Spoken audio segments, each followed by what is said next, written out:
Today I will show you how to make chicken tikka bites that go very close to the ones served at restaurants. After making the tikkas, I toss them in a sauce that takes them to a whole new level of deliciousness, and you are going to love it. Namaskar and welcome to Curries with Bumbi. I have taken boneless, skinless chicken thighs that I have cut into bite-sized pieces. You can also use chicken breast, but if you want the chicken to stay juicy, then thighs are the best option.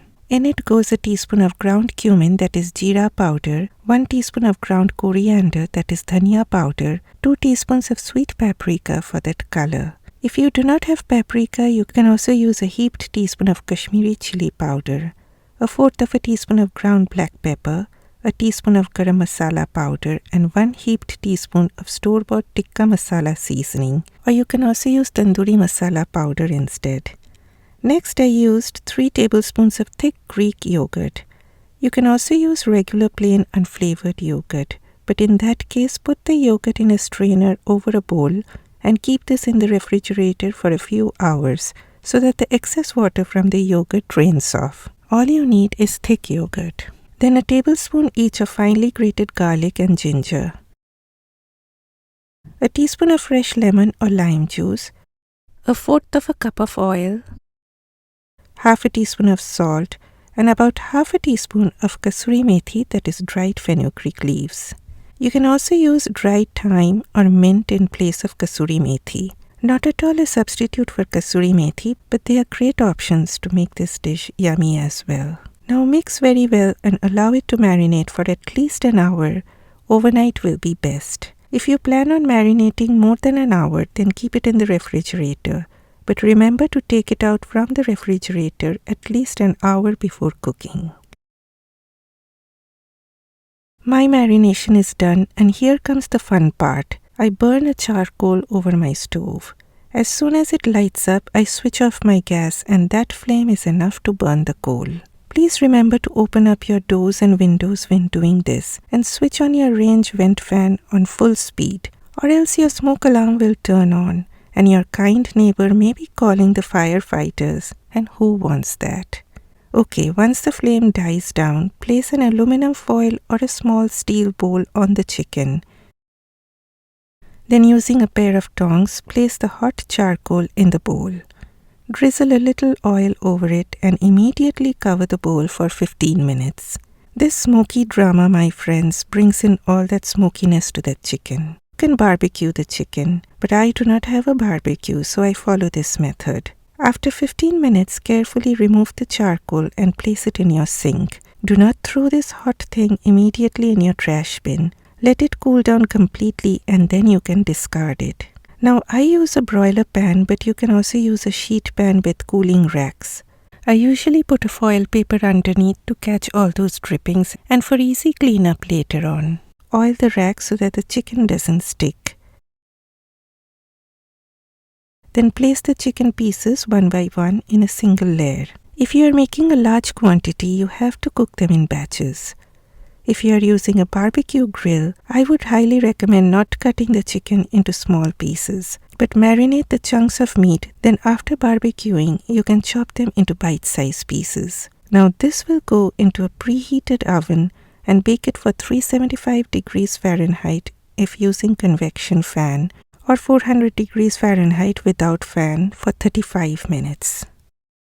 At the 15-minute mark, take out the pan, turn the chicken pieces, and now you increase the temperature of your oven to 400 degrees Fahrenheit convection or 425 degrees without fan, and bake for 20 more minutes or until the internal temperature of meat registers as 172 to 175 degrees Fahrenheit in a meat thermometer. If using chicken breast, the internal temperature should be 160 to 165 degrees Fahrenheit.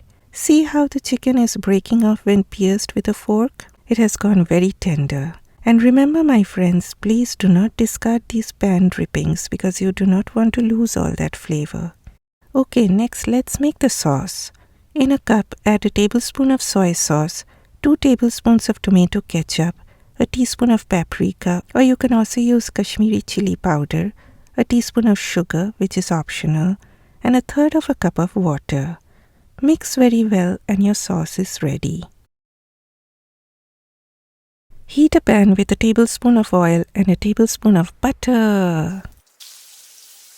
As the oil heats up, I added half a teaspoon of chili powder. Do not add the chili powder in very hot oil as it will burn, and we are not making chicken tikka with bitter chili flavor. Okay, then chopped onions go in. Fry on high heat. Once the onions turn a little translucent, add chopped garlic and then chopped bell pepper, that is capsicum. You can use capsicum of any color. Fry the onions and peppers for 3 to 4 minutes on high heat. Then lower the heat to low and add a teaspoon of tikka masala powder or tandoori masala powder, whichever is available at your place, and a teaspoon of chaat masala powder. Then onions cut into thick slices go in. Fry on medium heat for a few seconds. Tear a few fresh mint leaves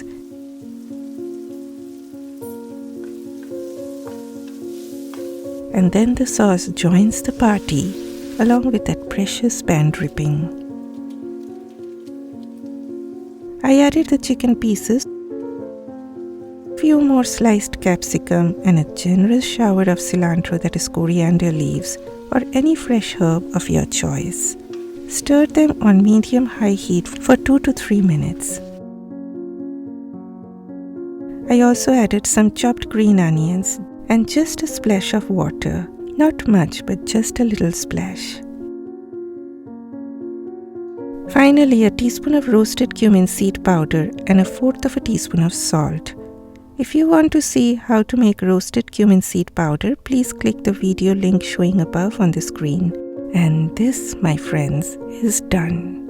The chicken is juicy, coated with that beautiful sauce with the crunch from those onions. This is an absolute delight. You can serve it as an appetizer or with your main meal alongside rice or paratha with a raita or plain yogurt. Or you can have it as a wrap. Do whatever you like. Please click that like button for me and I will see you next time. Bye bye.